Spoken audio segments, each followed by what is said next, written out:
ये है आम पापड़ जो कि हमने अभी निकाले हैं प्लेट में इस तरह से कटिंग करके।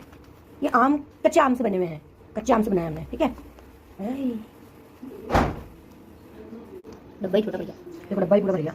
अभी तो ये इधर और पड़ा है। 2 थाली बनाए थे हमने।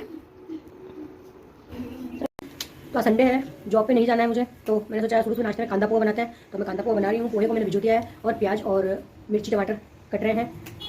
काम धंधा शुरू करते हैं। अरे वहाँ पे अजमेर नहीं सही है, चलेंगे काम धंधा चालू कर लो। क्या पता अपना अच्छा जम जाए, बहुत अच्छा सोचो ना। और ये मैचे छोड़ दो।